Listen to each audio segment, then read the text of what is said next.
노벨 문학상 작가 한강의 작별하지 않는다 작품 1부 새 중에 4장 새를 오늘은 녹음하겠습니다. 제가 이곳 위스콘신에 와 있는데요. 이곳 위스콘신은 겨울에 눈이 많이 오는 곳입니다. 겨울이 길어지면 사람들은 밖으로 나가기 어려워지고 오랫동안 집안에서 지내게 되기도 합니다. 제가 이곳에 온 지도 몇 주가 지났는데 오늘은 바람과 천둥 소리가 계속 들립니다. 창밖에서는 무엇인가 두드리는 소리가 이어지고 함께 지내는 강아지들도 놀라 사람 곁으로 와 있습니다. 내일은 다시 눈이 온다고 합니다. 아직 겨울은 멀리 가지 않은 것 같습니다. 이제 작별하지 않는다 4장 새를 읽겠습니다. 4. 새. 버스에 실려 여기까지 오는 동안 이렇게 바람이 갑자기 멎는 때가 서너 차례 있었다. 알 수 없는 이유로 기상 상황이 급격히 변하는 거라고 그때마다 생각했다. 그런데 그 짐작이 틀렸던 걸까? 예외적으로 어떤 장소에선 바람이 불지 않았던 걸까? 지금 이 순간 그곳들로 돌아가면 변함없는 고요 속에 한방눈이 내리고 있는 것 아닐까? 이곳처럼 나를 내려다 준 뒤 다시 출발하는 버스의 엔진음이 눈의 정적 속으로 무디게 삼켜진다. 속눈썹에 내려앉은 눈송이를 손바닥으로 닦아내며 나는 방향을 찾는다. 일주 버스가 다니는 이 대로변에는 지선 버스가 서지 않는다. 예전에 인선이 트럭 조수석에 나를 태우고 내려오며 알려줬던 내거리 정류장의 위치를 기억해야 한다. 앞쪽과 뒤쪽 교차로 중 어느 길 모퉁이를 돌아야 할까? 일단 앞을 향해 걷기로 한다. 방향을 잃을 염려는 없다. 중산간 쪽으로 일렁이는 거대한 눈구름 덩어리를 향하기만 하면 된다. 저 모퉁이에서 정류장이 보이지 않으면 뒤돌아서 걸으면 된다. 너무 고요하다. 계속해서 이마와 뺨에 부딪혀 맺히는 눈의 차가움이 아니라면 꿈이라고 의심했을지도 모른다. 어디에도 사람이나 차량이 보이지 않는 건 단지 폭설 때문일까? 멸치국수와 물회를 파는 식당들에 불이 꺼져 있는 것은 일요일이라서일까? 뒤집혀서 식탁 위에 올라가 있는 철제 의자들, 홀 바닥에 쓰러져 있는 익 간판에서 마치 장시간 영업을 중단한 것 같은 분위기가 풍겨 나온다. 조악한 간판을 단 아웃도어 용품점은 셔터가 내려져 있다. 옷가게의 마네킹들은 얇은 가오로 차림이고 긴 행거에 걸린 옷들 위로 미색 천이 덮여 있다. 정막에 쌓인 이 읍에서 불을 밝힐 곳은 길 모퉁이의 작은 슈퍼마켓 뿐이다. 저 가게에서 랜턴과 부삽을 구해야 한다. 조그만 상점에서 그런 것들까지 파는지 알 수 없지만 최소한 구할 방법을 물을 수 있을 거다. 운이 좋으면 빌릴 수 있을지도 모른다. 인선의 마을로 들어가는 버스가 어디에 서는지도 확인할 수 있을 거다. 그때 가게의 불이 꺼지며 주인으로 보이는 점퍼 차림의 중년 남자가 문을 열고 나온다. 익숙한 동작으로 유리문 손잡이에 체인을 거는가 싶더니 순식간에 자물쇠를 잠근다. 나는 걸음을 빨리 한다. 잠깐만요. 가게 앞에 주차되어 있던 소형 트럭에 그가 몸을 싣는다. 나는 달리기 시작한다. 쉴 새 없이 속눈썹에 내려앉은 눈송이들을 닦아낸다. 잠깐만요, 아저씨. 수만 송이의 한방눈이 내 목소리를 빨아들여 지우는 것 같다. 트럭에 시동 걸리는 소리가 눈의 정적 속으로 둔하게 번진다. 텅 빈 도로로 트럭이 후진한다. 운전석을 향해 나는 손을 흔든다. 순식간에 멀어지는 트럭의 뒷모습을 눈으로 쫓는다. 더 이상 달리지 않는다. 눈송이들이 떨어지는 속도가 시간의 흐름과 일치하는 것 같은 내 걸음도 거기 맞춰야 할 것 같은 기묘한 느낌에 사로잡혀 나는 걷는다. 트럭이 우회전해 항구 쪽으로 사라진 내 거리에 다다라 중산간 방향을 올려다 본다. 멀리 서 있는 저 조그만 표대는 내가 찾고 있는 정거장일까? 검게 젖은 아스팔트로 매 초마다 수천 송이의 눈이 내려앉아 사라지고 있는 횡단보도를 나는 가로지른다. 50m 가까이 걸어 올라갔을 때에야 그 표대가 버스 정류장이라는 게 확실해진다. 눈비를 피할 수 있는 어떤 구조물도 없다. 노선버스도 안내문도 표기되지 않은 조그만 버스 아이콘 하나가 그려져 있을 뿐인 알미늄 표지판이 철제 기둥에 매달려 눈을 막고 있다. 정거장을 향해 나아가며 생각한다. 바람이 멎은 것 같이 이 눈도 갑자기 멈춰주지 않을까? 그러나 눈의 밀도는 오히려 점점 높아지고 있다. 회백색 허공에서 한계 없이 눈송이들이 생겨나고 있는 것 같다. 하나의 눈송이가 태어나려면 극미세한 먼지나 재의 입자가 필요하다고 어린 시절 나는 읽었다. 구름은 물 분자들로만 이루어져 있지 않다고. 수증기를 타고 지상에서 올라온 먼지와 재의 입자들로 가득하다고 했다. 두 개의 물 분자가 구름 속에서 결속해 눈의 첫 결정을 이룰 때 그 먼지나 재의 입자가 눈송이의 핵이 된다. 분자 시계에 따라 6개의 가지를 가진 결정은 낙하하며 만나는 다른 결정들과 계속해서 결속한다. 구름과 땅 사이의 거리가 무한하다면 눈송이의 크기도 무한해질 테지만 낙하 시간은 1시간을 넘기지 못한다. 수많은 결속으로 생겨난 가지들 사이의 텅 빈 공간 때문에 눈송이는 가볍다. 그 공간으로 소리를 빨아들여 가두어서 실제로 주변을 고요하게 만든다. 가지들이 무한한 방향으로 빛을 반사하기 때문에 어떤 색도 지니지 않고 희게 보인다.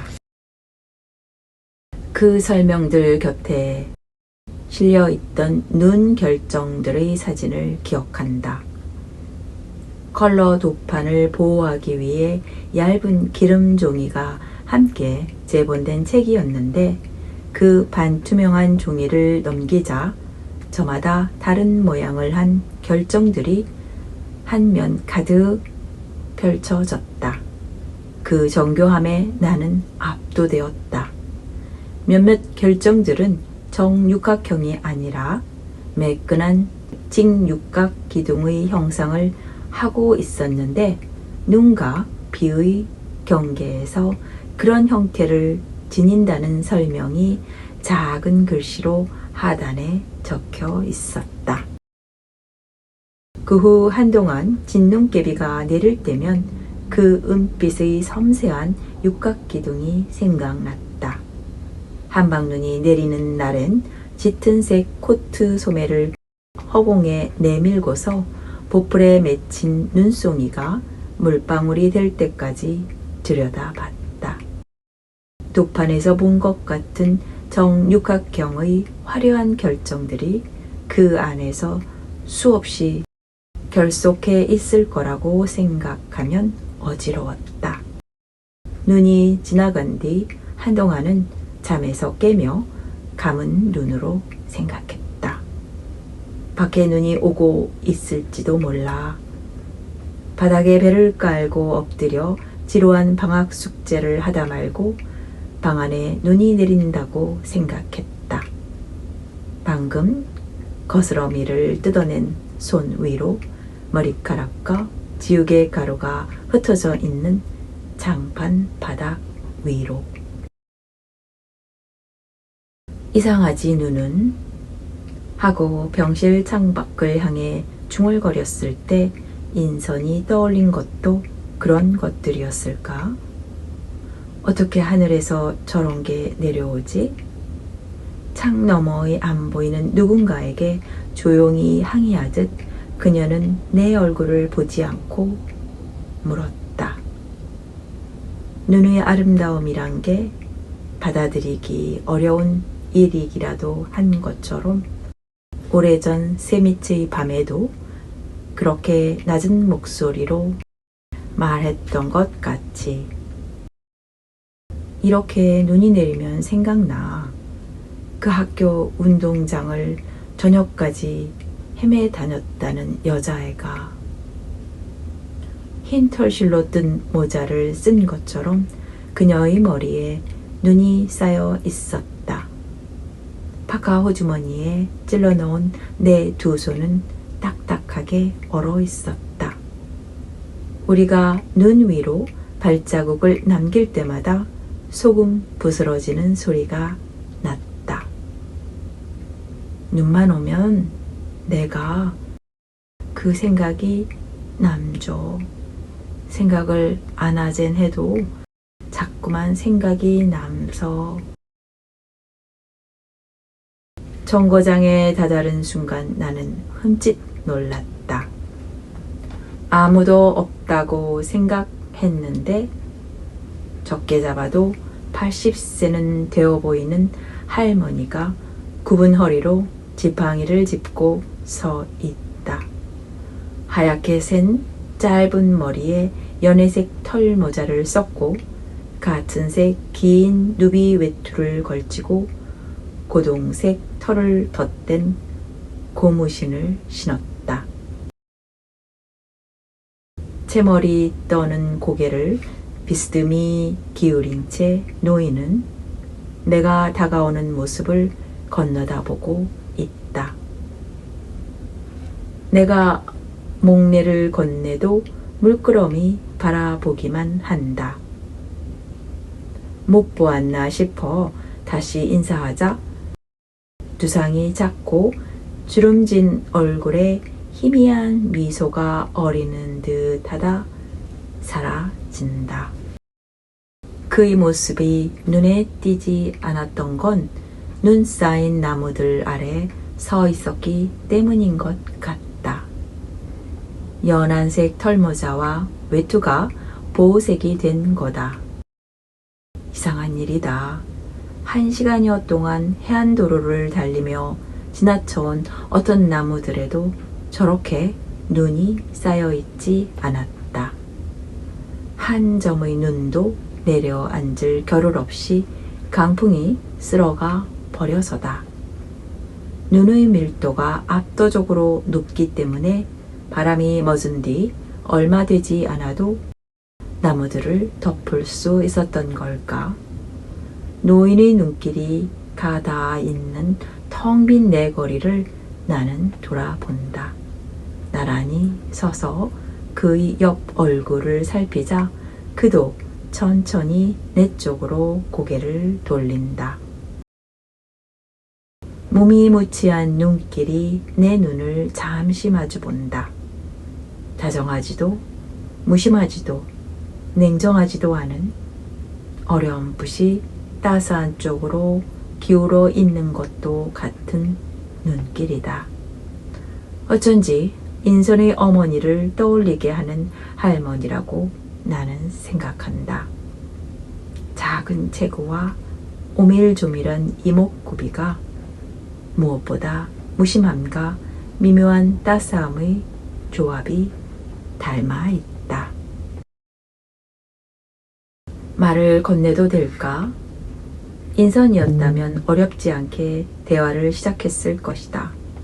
함께 출장 여행을 다녔던 첫 해에 우리는 명산들과 그 아랫마을의 풍광을 취재하는 꼭지를 맡았는데 어느 곳에서든 인선은 할머니들과 금세 친해졌다. 스스럼 없이 길을 묻고 선선히 음식을 나누고 하룻밤 민박할 집을 수소문해 구했다. 비결을 물었을 때 그녀는 대답했다. 할머니 같은 엄마가 키워서 그런지도 모르지. 그러고 보면 그녀가 만든 영화들도 대부분 할머니로 불리는 연배의 여성들을 다룬 것이었다. 그들의 인터뷰가 특별히 내밀했던 데에는 인선의 친화력이 영향을 주었을 거라고 나는 짐작해 왔다. 그들이 말을 잇다 말고 카메라를 응시하며 침묵할 때 인선의 솔직하고 신선한 얼굴이 힘을 다해 그들을 마주보고 있었을 거라고. 베트남의 밀림 속 외딴 마을에 홀로 살던 노인에게 현지 안내인이 인선의 질문을 통역하던 장면에서도 나는 그렇게 화면에 없는 인선의 얼굴을 생각하고 있었다. 그날 밤에 대해 당신이 해주고 싶은 이야기가 있는지 이 사람이 묻습니다.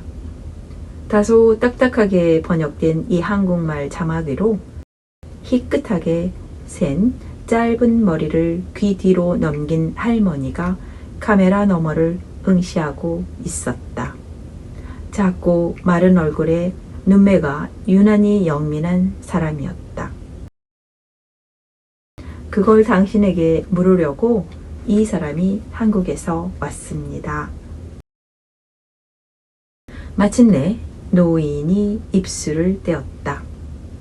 통역자에게는 눈길 한번 주지 않으며 놀라운 집중력으로 오직 카메라만을 응시한 채 대답했다.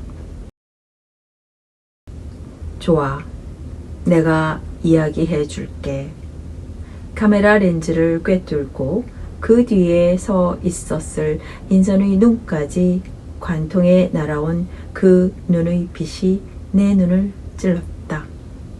오랜 시간 그 만남을 기다려온 사람의 대답이라고 그 순간 나는 생각했다. 그 짧은 승낙의 말에 그의 인생 전부가 들어 있다고. 노인의 털모자에 점점 더 두텁게 눈이 쌓인다. 그의 눈길이 향한 내거리 교차로는 여전히 고요하다. 움직이고 있는 것은 떨어져 내리는 한방눈 뿐이다. 용기를 내어 나는 그를 부른다. 삼촌. 이 섬에서는 손윗 사람을 삼촌이라고 불러야 한다고 인서는 나에게 말해줬다. 아저씨, 아주머니, 할머니, 할아버지 이렇게 부르는 사람은 외지인밖에 없어. 삼촌이라고 일단 부르면 설령 그 다음에 제주말을 못한다 해도 섬에서 오래 산 사람인가 싶어 경계를 덜 하게 되지. 오래 기다리셨어요? 노인이 무연한 눈길을 돌려 나를 바라본다. 버스 올 때가 다 되었어요? 두 손을 가지런히 모아 지팡이를 짚고 있던 그가 한 손을 천천히 들어 올린다. 자신의 귀를 가리키며 눈을 빛낸다. 채머리를 떨며 고개를 젓는 노인의 얼굴에 엷은 미소가 어린다. 열릴 것 같지 않은 얇은 입술이 마침내 열린다. 이형 눈이 하영 와보난. 계속해서 채머리를 떨며 그 이상 나와 말을 섞지 않을 거라는 사실을 분명히 하듯 노인이 나에게서 고개를 돌린다. 버스가 올 방향을 향해 먼 시선을 던진다. 인선의 어머니와 정말 닮았다고 어째서인지 가슴 한편이 내려앉는 것을 느끼며 나는 생각한다. 잘 놀다 가세요. 이 할머니와 비슷하게 조심스러운 태도로 한 가지 다른 점이라면 방언 대신 또렷한 서울말로 인선의 어머니는 나에게 말했다.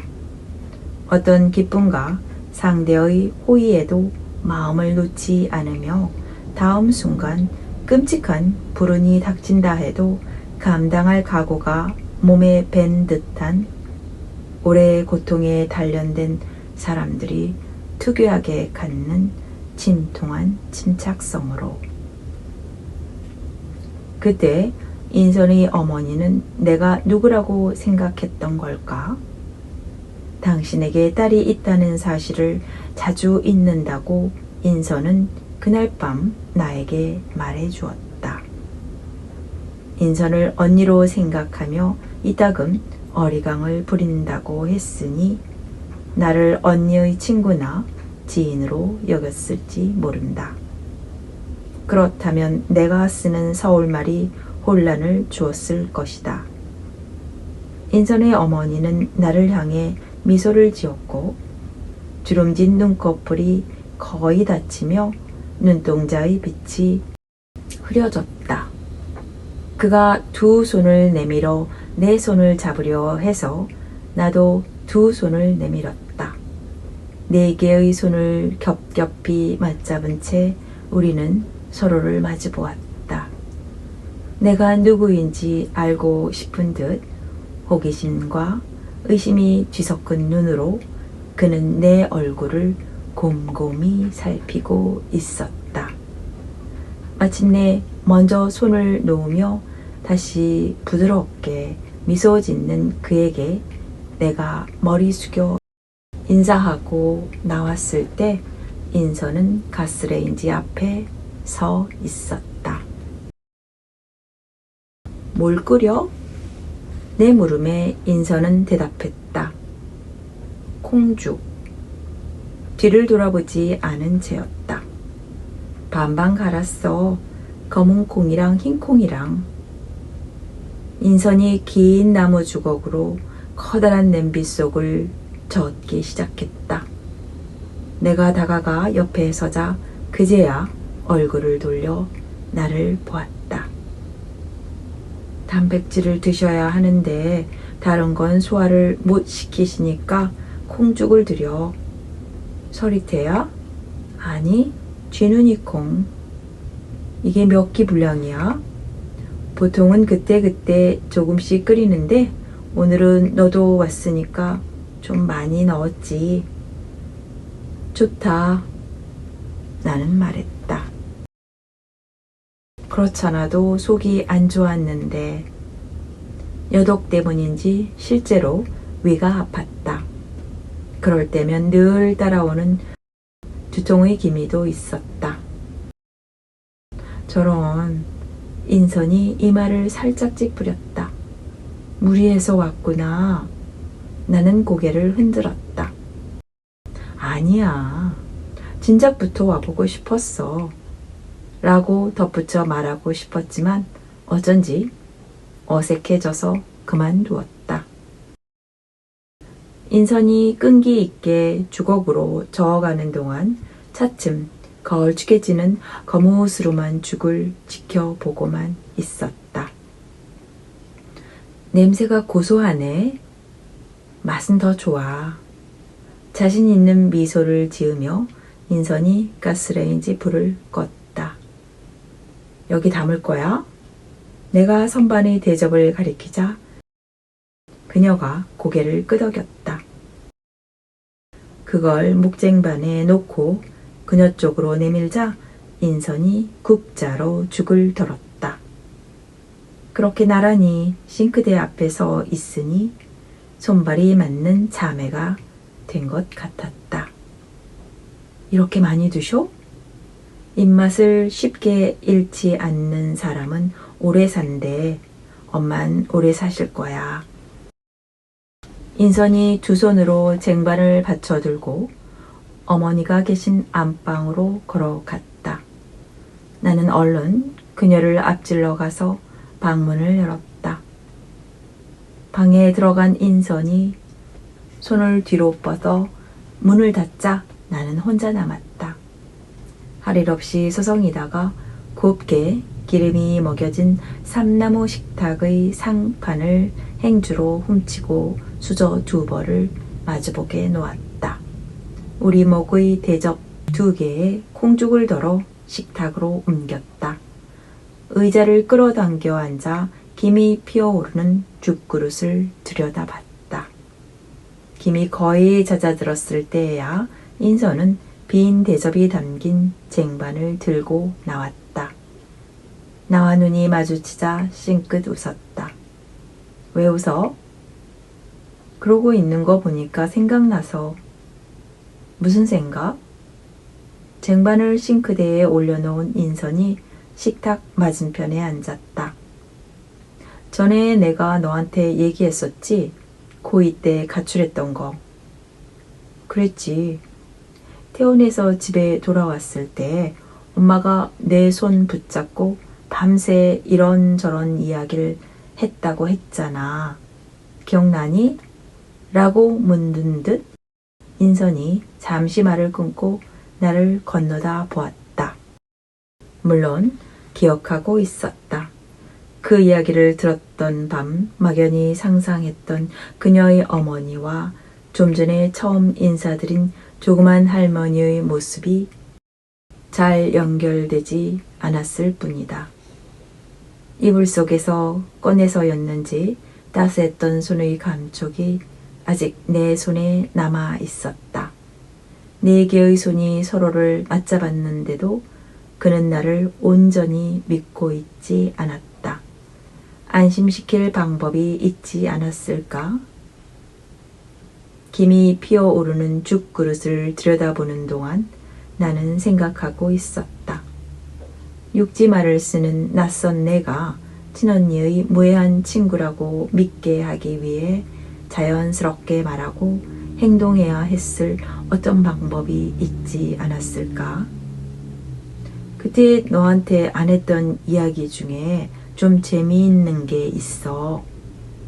인선의 얼굴에 여전히 미소가 어려 있었다.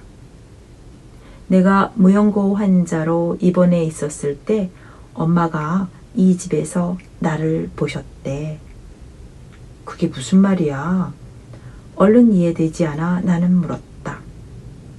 병원에서 엄마한테 연락이 간 건 내가 의식이 돌아와서 이름을 말한 직후였을 거 아냐. 그런데 바로 그 전날에 내가 먼저 여길 다녀갔대. 잠시 입을 다물고 있다가 나는 물었다. 그러니까 꿈에? 불쑥 터트려지려는 웃음을 참는 듯 인선의 뺨이 잠시 부풀었다. 자정쯤 되었을 때 엄마가 마루로 나와 불을 켰는데 내가 밥상 앞에 가만히 앉아 있더래. 멍하게 나는 대꾸했다. 꼭 생시 같은 꿈이 있으니까. 열흘이나 딸 행방을 모르던 때니까 일시적인 선망 같은 거였는지도 모르지. 그래서 무슨 일이 있었대? 죽을 줬대. 누가? 엄마가 나한테. 혼이 죽을 먹어? 우리는 동시에 웃음을 터뜨렸다. 엄마도 같은 생각을 했대. 흰죽을 끓여서 주시면서 한 숟가락만 먹어줬으면 하고 속으로 빌었대. 뜨거운 걸 먹을 수 있다면 죽은 사람이 아닐 테니까. 그런데 내가 아무 말 없이 죽을 들여다보고만 있더래. 꼭 지금 너같이. 너무 허기지고 지쳐서 손가락 들 힘도 없는 듯이. 나는 그녀의 말을 부인했다. 그렇게 내가 배고프고 지친 건 아니야. 인선이 먼저 숟가락을 들었다. 나도 뒤따라 한 술을 떠서 입에 넣었다. 방금 아니라고 말했지만 따뜻하고 고소한 죽이 입안에 퍼지는 순간 맹렬한 허기가 느껴졌다. 맛있다. 나도 모르게 중얼거리자 인선이 예의 자신 있는 어조로 말했다. 더 줄게. 많이 끓였어. 아무 말 없이 절반 넘게 먹다 고개를 들자 인선은 정말 맏언니라도 되는 듯 잔잔한 얼굴로 나를 건너다보고 있었다. 어쩐지 멋쩍어져서 나는 물었다. 그래서 결국 먹었대? 뭘? 인선은 되물었고 내가 대답하기 전에 곧 이야기를 기억해내곤 고개를 저었다. 안 먹었대. 인선이 의자를 뒤로 밀고 일어섰다. 냉장고 문을 열고 허리를 구부려 김치통을 꺼내며 말했다. 먹고 싶어서 못 견디는 아이같이 죽그릇에서 눈을 못 떼고만 있더래. 하도 간절한 기세여서 정말 죽어서 온 귀신이 아닐지도 모른다는 생각이 드셨다나? 접시에 김치를 덜어 식탁에 올려놓은 인선의 얼굴이 서울에서보다 평온해져 있다고 나는 그때 생각했다. 인내와 체념, 슬픔과 불완전한 화해, 강인함과 쓸쓸함은 때로 비슷해 보인다. 어떤 사람의 얼굴과 몸짓에서 그 감정들을 구별하는 건 어렵다고, 어쩌면 당사자도 그것들을 정확히 분리해내지 못할지도 모른다고 생각했다. 그 겨울에 엄마는 그 이야기를 자주 했어. 한동안은 거의 식사 때마다 말했던 것 같아. 이가시네, 죽 먹젠 그날 밤에 어멍한테 왓쭈 죽 한 그릇 얻어먹엉 살아나쟁 허멍. 노인이 바라보고 있는 네거리 신호등에 붉은색과 주황색, 녹색 신호가 교차될 때마다 불빛 앞으로 떨어지는 눈송이들이 다르게 물든다.